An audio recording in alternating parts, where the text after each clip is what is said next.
हुड्डा साहब मैदान में आइए, आंकड़ों के साथ आइए। आप क्या हिसाब मांगोगे? हिसाब तो हम देंगे आपको। विधानसभा चुनाव से पहले हरियाणा में सियासी बयानबाजियां तेज। बीजेपी कांग्रेस तो कांग्रेस बीजेपी पर हमलावर। क्या जातिगत समीकरण साधना बीजेपी को दिलाएगा जीत, या कांग्रेस के चुनावी अभियान कराएंगे पार्टी की सत्ता में वापसी?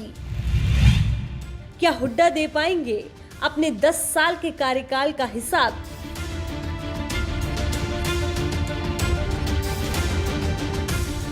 हरियाणा में कुछ ही महीनों बाद विधानसभा का चुनाव होना है।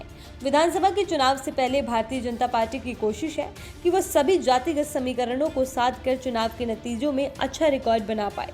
उधर प्रदेश में चुनाव से पहले लगातार कई तरह के चुनावी कार्यक्रम का आयोजन किया जा रहा है।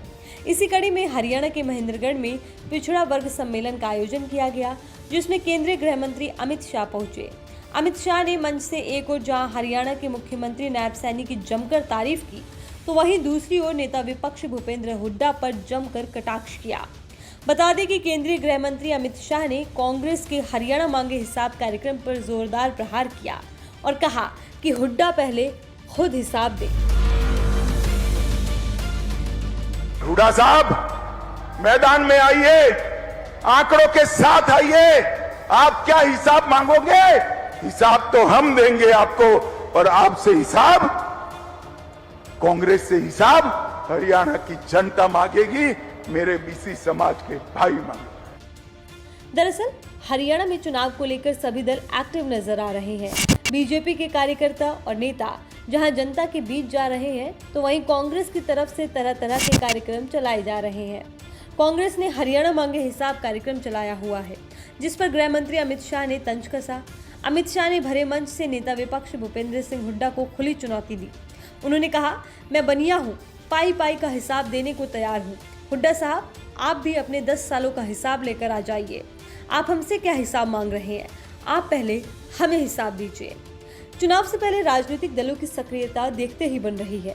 बीजेपी को जहां चुनाव में जीत हासिल करने के लिए शीर्ष नेतृत्व का सहारा लेना पड़ रहा है, तो वहीं कांग्रेस भी तरह तरह के कार्यक्रम आयोजित करके जनता से वोट मांगने के लिए धरातल पर उतर रही है।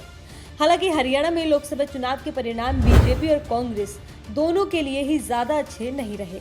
दोनों ही पार्टियों के बीच साफ टक्कर देखी गई। हरियाणा में जहां बीजेपी को 5 सीटें मिली, तो वहीं कांग्रेस भी 5 सीटों पर ही सिमट गई। इस हिसाब से विधानसभा चुनाव के लिए कड़ी टक्कर कांग्रेस और बीजेपी के बीच ही मानी जा रही है। हालांकि इन सब के बीच देखने वाली बात होगी कि आखिर विधानसभा चुनाव के परिणाम किस पार्टी के पक्ष में आते हैं।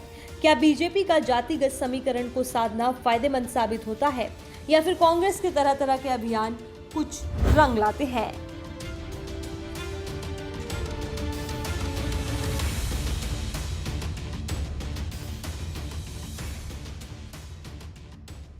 लेटेस्ट वीडियोस के लिए अभी सब्सक्राइब करें A1 हरियाणा को और प्रेस करें बेल आइकन, ताकि सभी अपडेट्स आपको मिले सबसे पहले।